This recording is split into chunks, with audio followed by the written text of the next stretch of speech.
Coming up next on The Voice of Alabama Politics, will Tim James run for governor? Also, will there be gaming legislation? And a far right-wing activist says Mo Brooks helped plan January 6th. Hello there, we've been waiting for you. It's time to play Truth or Consequences. Let's hope the truth is out there somewhere. All this and much, much more coming up next on The V.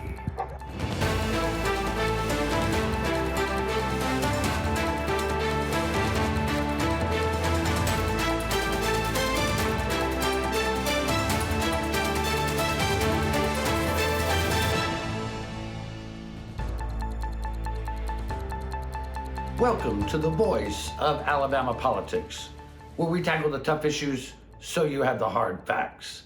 I'm your host, Bill Britt, and today I'm joined by Susan Britt, research guru extraordinaire, and Josh Moon, columnist and investigative reporter with APR. Welcome. Hey guys. It is, you want to think that it slows down around the holiday season, right? But it doesn't, because politics is the gift that keeps on giving. Yeah. And it usually gives you not exactly what you're hoping. But that aside, we're expecting Tim James, businessman and son of former Governor Bob James, to announce that he is running in the Republican primary to defeat Kay Ivey. Josh, I know you don't care, but what do you think? I mean, come on. She's a popular Republican governor. Well, as I've said before, I hope that whoever wins that primary emerges bloody and beaten and completely vulnerable. It's so absurd to me that the pathway for Republicans, that they believe the pathway for a Republican to beat Kay Ivey in this primary is to run to the right of her. I mean, that's, and basically, I think they're basing it on her not killing enough people during COVID. And a few other things. It's just the absurdity of a Tim James candidacy for governor at this point in time is really, really off the charts. I mean, Susan, you and I both know Tim James very well and like him as an individual, but I do not really understand why he wants to put his time and money into doing this. I mean, the things that Josh said, critical race theory, COVID response, all those things are things that he has an issue with, but those are not things that Kay Ivey is left on. No, and one of the other ones that I find a little amusing is he has an issue with yoga. But we won't go that way. I mean, this is not really a surprise to anybody that's been around Tim. I love Tim. Tim's a friend of ours. But I think it's a futile effort because Kay is so popular and these issues are so far right that you're really not going to gain a lot of ground with this. But Kay Ivey is so far right. I mean, and she's a very popular governor. One of the things I really liked is former ALGOT chairman Bill Armistead has reportedly been around trying to raise support for Tim James. And the last person I would want trying to get support for me is Bill Armistead. Yeah, Bill's a great guy, but not, This guy has played both sides of the fence on so many issues, it's hard to imagine. But there we go. This is Alabama, Josh, and this is the way we do politics. Kay Ivey is just not right enough for some folks. Because she's a big stretcher at Kay Ivey. She's big into yoga. She's I think she said namaste a couple times. So you got to get her out of there. Yeah. Is it namaste or is it mamase, mamasamu, makusa? I'm not sure. I think it's one of those, definitely. Okay. Hey, something that was a little surprising is that State Senator Greg Albritton came out last week and said that he was going to take another run at the gaming legislation, Susan. We weren't expecting that this session. We weren't expecting this session, especially because it's an election year. Yeah. They really don't want to do anything in the last session of the quadrennium to anything controversial. This is unusual for them. And then, Josh, is it because this is really not that controversial? Yes, that's exactly what I was going to say. That tells you it tells you two things. I think it tells you that this thing is not that controversial. Matter of fact, I think it tells you that it's probably very popular with Alabama voters, even Alabama Republican voters. And it also tells you that they believe that they have the votes, and that's what I have heard all along through this. Is that after they've settled a few issues on that last day of the last session in 2021, they believe that they had plenty of votes to pass that comprehensive gaming bill that was there. And so I believe that they still have those votes, and they certainly believe it. I know Greg Albritton seems to believe it. And so if they can move that out of there, I think it's a very, very popular jobs bill for Alabama voters. I mean, we talk all the time about economic development creating jobs. I mean, Susan, this would be 10,000 jobs or more. Exactly. I mean, and the Alabama needs it, of course. I mean, we're going into very low unemployment right now, but anything else helps. And where these casinos are in very destitute areas of the state, which will help a lot. Never mind the revenue it's going to bring in that creates more jobs that are not just casino related. Yeah, Josh, you've reported on the job side of this thing. It's a huge win. I mean, while the cash, the state is flush with cash right now, it's going to need more. You can't just rely on this COVID money. Certainly, and it and this also creates a scholarship program that could will eventually change the lives of a lot of kids in this state, as we've seen over in Georgia. And Susan's right in that many of these jobs that will be created out of this are going to go into some of our highest poverty areas where they need jobs. In Macon County and Greene County, Jefferson County, and I think those areas will benefit tremendously from that, including the new facility that would be put up in the northeastern part of the state, which has high levels of poverty and unemployment as well. And so when you're talking about lifting up those areas with these kind of quality jobs, I think that's something that people ought to take very, very seriously and not just reduce it down to gaming, And I want to put it real simply. I'm not pro gambling per se. What I am is pro common sense. We have gambling in Alabama. Oh, yeah. We need to regulate it, legalize it, tax it, and use it for the benefit of the people of Alabama. This thing of giving students free rides to two-year colleges could be a generational change. It could be a generational change. I can gamble up to about $40, and then I do the math, and I have to back out of it. But I can look at what this could potentially do for Alabama, and it's phenomenal, absolutely phenomenal. I mean, Josh, we're talking about $1 billion a year potentially going into the economy. I mean, that's.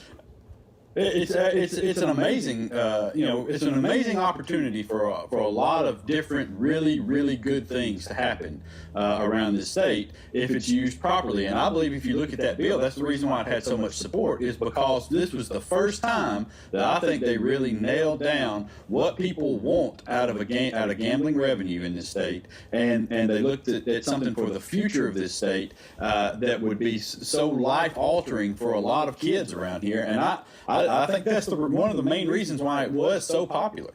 Well, I commend Senator Albritton's courage to bring this forward. I wish him all the success in the world because Alabama needs to get this problem solved. But we're going to leave it right there. You're watching the voice of Alabama politics. We'll be right back with more news and opinions.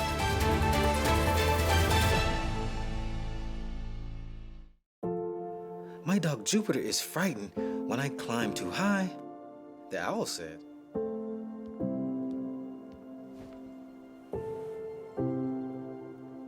Check for monsters, Daddy. I did, honey. There are no monsters. You're perfectly safe.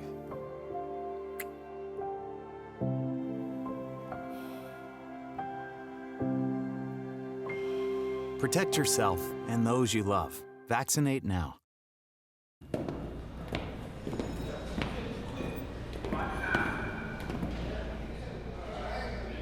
So you got caught speeding.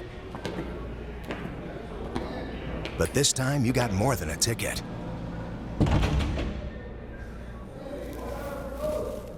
What are you in for? Vehicular homicide. Stop speeding before speeding stops you. Drive safe, Alabama. A message from your Alabama Department of Transportation. Welcome back to The Beat, the voice of Alabama politics. Things just, you can't get Mo Brooks out of the news. I mean, I know Mo Brooks loves the news. He loves to be on TV and he loves to be talked about. And so here you go, a far-right activist. His name is Ali Alexander. He's gone by several different names.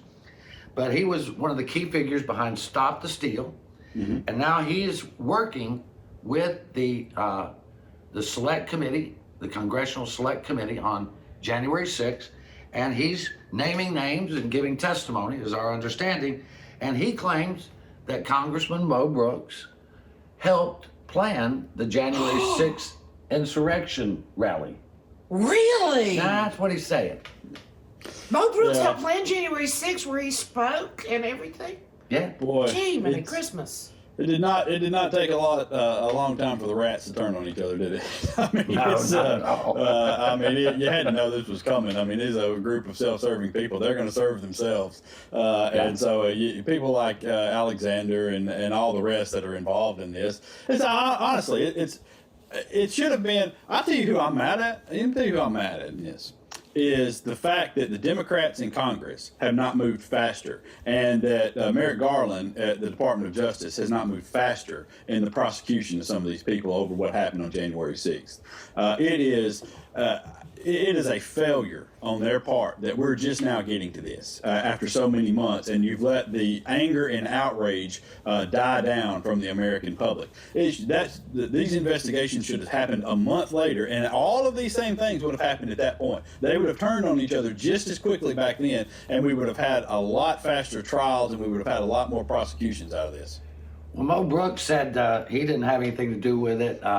And then they said maybe his staff did, and he said, well, I'd be proud of him or something like that. He was all for it. You know, he's all for it. They're trying to pull this off like it was just a happenstance that just happened, on the spot. And we all know that's not the way these things come off. No, I mean, I remember this vividly and will till the day I die, seeing Trump supporters, and that's who it was, storm the U.S. Capitol building.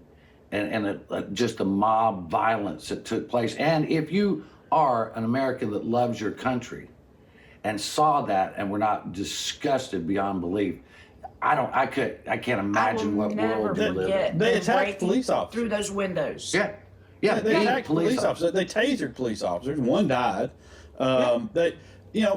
It was an awful scene. And let me with American flag. This was not a tourist visit, okay, as people have described it. They were going there to try to stop the counting of a U.S. election because they didn't like the results. All right, that's what they were doing in there. That's why they stormed. That's why they killed police officers. That's why they beat police officers outside there, so they could get inside to try to beat and kill members of Congress to keep them from counting those votes. And let us not forget, there was a noose outside for Pence. They were chanting, "Hey, there was Mike a noose Pence." on the grounds. I mean, this is not the Republican Party that I have known all my life.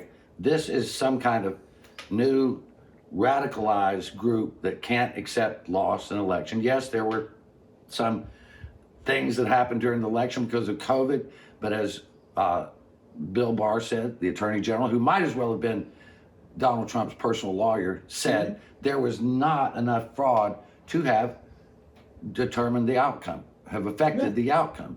But yet we're still here and we're still investigating. And Brooks is proud of it. He's proud of it. On his page, he has that picture of him speaking with his bulletproof vest on. You don't wear a bulletproof vest unless you think there's going to be violence. Exactly. You know.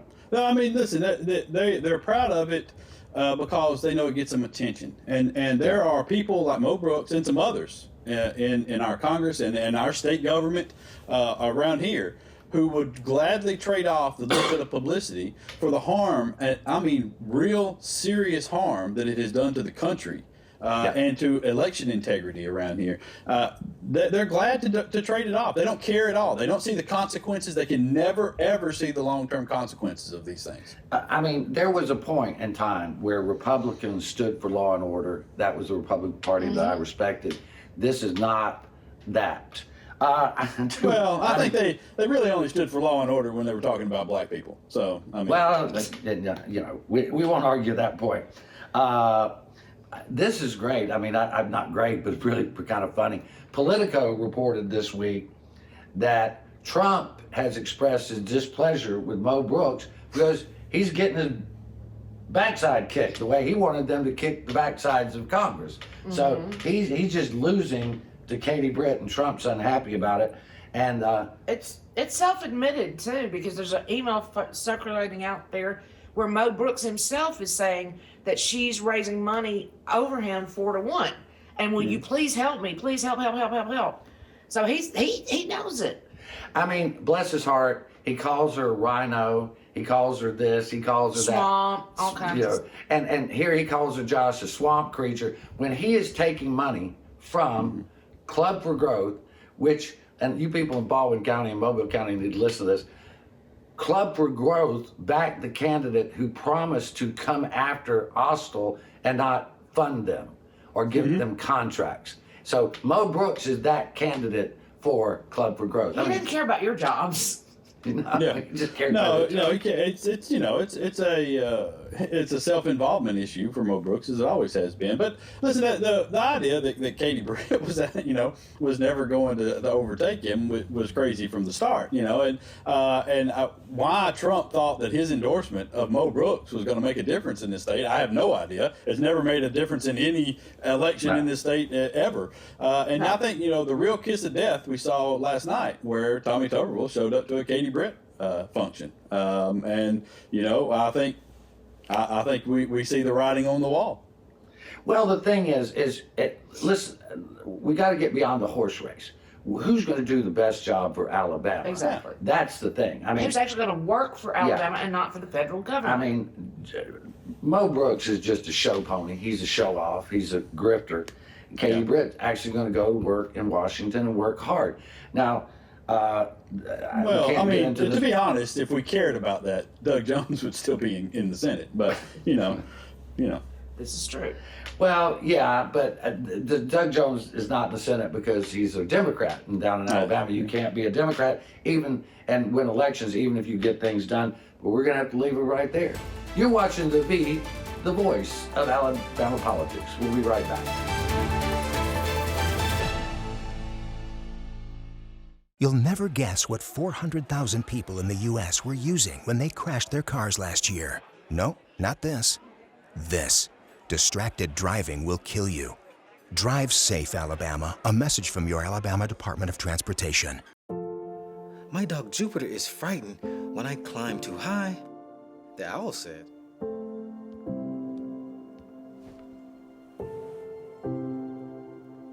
Check for monsters, Daddy. I did, honey. There are no monsters. You're perfectly safe.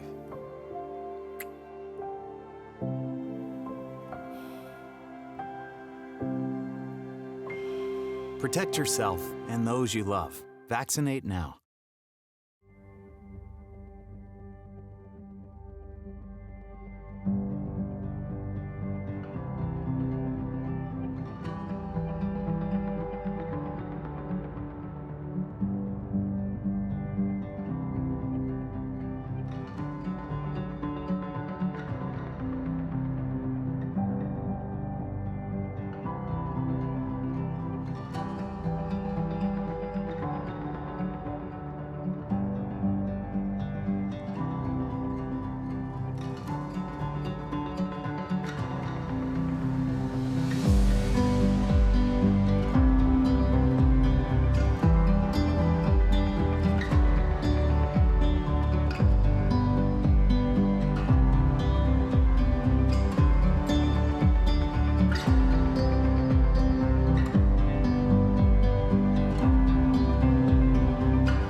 Welcome back to the voice of Alabama politics.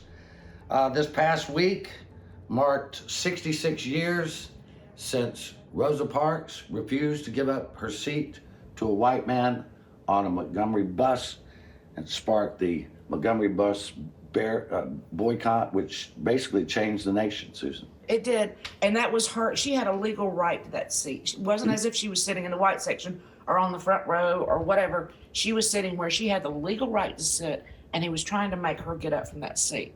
And I think that's a point that can't be made often. And not only would she have to move, but everybody on that row would have to move back so one white man could sit down. That was a brave move. Troy University has the museum and to honor Rosa Parks. Josh, they have placed a new memorial in front of that building near where she was arrested or got the bus. Yeah, it's a beautiful mural of her with the made out of metal, and it's really a remarkable thing. I've seen some pictures of it. There's also a statue nearby standing on the corner where she stood that day, and of her that the city of Montgomery erected a few years ago, and it's also it's very striking. Rosa Parks is one of my favorite historical figures. Has been, matter of fact, named my daughter after her, because people know her as a tired seamstress who got on the bus, but Rosa Parks was a badass lady, and was fighting. She was, but she was an NAACP investigator who investigated rapes of black women by white powerful men, and went after them. And went after sheriffs, went after lawyers, went after mayors around Alabama prior to the bus boycott. All right, this was prior to all of that. She helped plan the bus boycott. She worked with Fred Gray and some others to put that together. It was never a plan for her to be the person who did that, but she happened to be on the bus that day when the white bus driver decided he wanted to break the law, and she said, "No, not today, man." And that's what started it all. And it is the greatest protest, I think, in American history. That has taken place. If you go back and research the more than a year-long bus boycott that took place and what those people went through to maintain that boycott and the effort and the fear that they faced every day, the bombings that took place every day, it is a remarkable feat of just human endurance. Yeah, and that whole notion of civil disobedience in the face of racism and prejudice and injustice spread around the world. I mean, there are Rosa Parks statues many places around the country and even in the world. And it's a to what one woman can do if she stands up. Yeah. My mother used to say, one person that stands up will encourage millions to stand up. We need more of that today, Josh. Yeah, we do. But not in the form we've got it. It's standing up for the rights of people. For equality. And, I feel, every time we talk about Rosa Parks, I also feel, inclined to mention Claudette Colvin, who came a little bit before that. It also took a stand on the bus and, was going to be basically Rosa Parks prior to that. But, some things happened and that didn't pan out. But, those people, and I also think that it's also important to recognize the E.D. Nixons, the Fred Grays, the folks that helped maintain that, and the smarts and the planning that it took to counteract the hatefulness and just the divisiveness that was taking place in the country at that time, and to use people's own hatred against them in a way for good and decency and to change the world. There's also a great a documentary on the Freedom Riders. The Freedom Riders, that is a compelling Everybody in Alabama should watch that. And what happened to them in Anniston, where they were locked into the bus and the bus was set on fire in Anniston, Alabama. They were going to murder them. Yeah, they were beaten in Montgomery as well, and that's true. Several years ago, the police chief at the time in there gave John Lewis his badge, because John Lewis was one of the people who was beaten in Montgomery that day, and it was awful. It was an awful time period there. I mean, it's hard really to imagine what they went through just for the basic rights that we Yeah. enjoy, as white people in this country. It's hard Yeah. to imagine that. Yes. Well, not a single one of those folks asked for anything that wasn't already promised in the Constitution. and they did it peacefully. Today, we have people that are still begging for their rights to be acknowledged, and they're not. And unfortunately, And we in still have my people working to take them away. Yeah, unfortunately, in my lifetime, it got better, and now it's gotten worse. Exactly. Yeah. I mean, they plan on bringing this anti-protest bill. They're going to bring this critical race theory bill, which all of them are nothing more than pandering to a slim majority of the Republican base. But it can be so disastrous to what we have now. But they don't care. It's like Josh was saying earlier. They don't care if it grabs a headline. They don't care. You know, Well, it and must be, it's a hell of a thing to think that our history is so bad. The things that our ancestors did is so bad that we don't want our kids to know about them. And I don't feel white guilt at all. I just don't. I feel guilt over that our nation has not yet fully acknowledged the extent to which we have mistreated others in our nation, and that's black people, that's Native American people, and women. I would include in that Yeah, that's category. true. No, But we're gonna. I agree with that. Just want to say one thing. I agree completely with what you're saying on that, and I don't feel white guilt because it's on me to make things better and to That's do right. the right thing. Exactly. That's and right. that's the part that we can affect, and that's the part that we can control. And to teach your daughter to Yes. do the same, which Right. we will back, of course. Well, I've got two things I really wanted to do, but I think we're going to run out of time.